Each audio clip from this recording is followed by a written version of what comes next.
Brought to you by Penguin.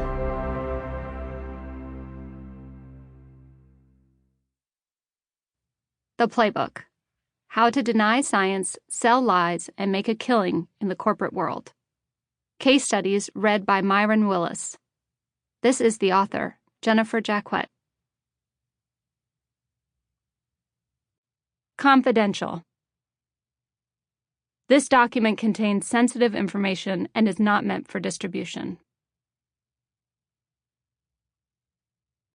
Executive Summary. Every executive should own a copy of the Playbook and hope never to have to use it.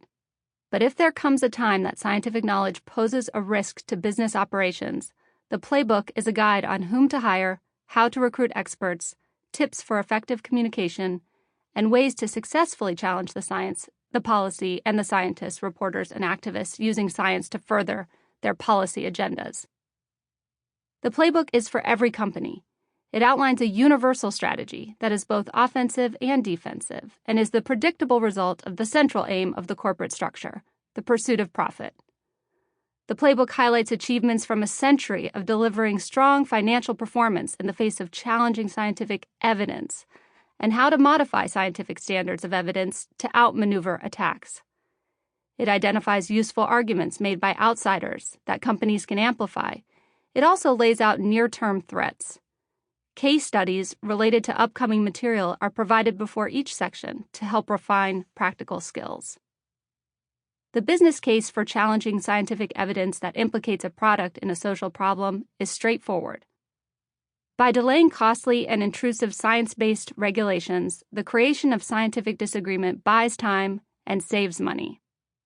As with many other cost-saving operations that are perfectly legal but are nevertheless socially undesirable, such as cutting wages, moving manufacturing to countries with fewer regulations, using offshore tax havens, the unmaking of scientific agreement must be treated with discretion. Keep the Playbook confidential. A successful campaign begins with a powerful arsenal.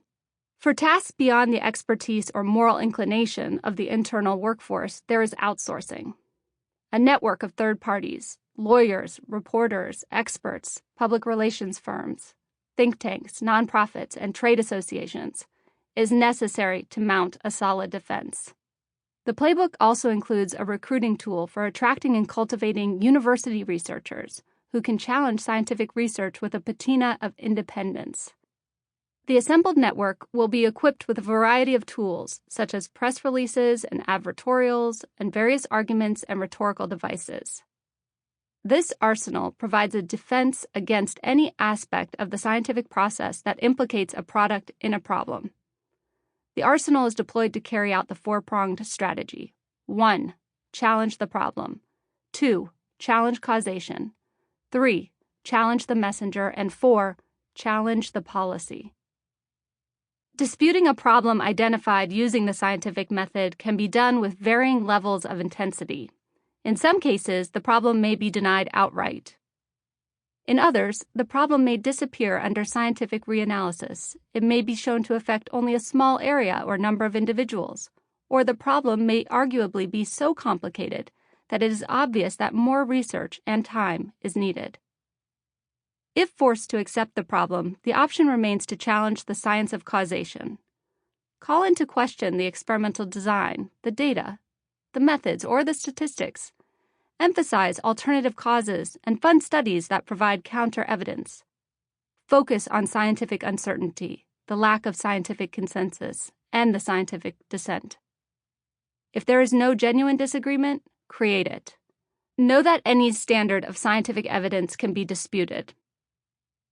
For scientists, activists, and reporters whose work will ultimately put business operations at risk, it may be necessary to call into question their reputation. Claim they are apocalyptic, biased, doom and gloom, hysterical, or radical, intimidate or coerce them. These tactics have the added benefit of discouraging young professionals from asking similar questions, the so-called chilling effect. If the weight of scientific evidence is beginning to lead to policy discussions, challenge proposed regulations in much the same way as the problem or its cause. Sample complete. Ready to continue?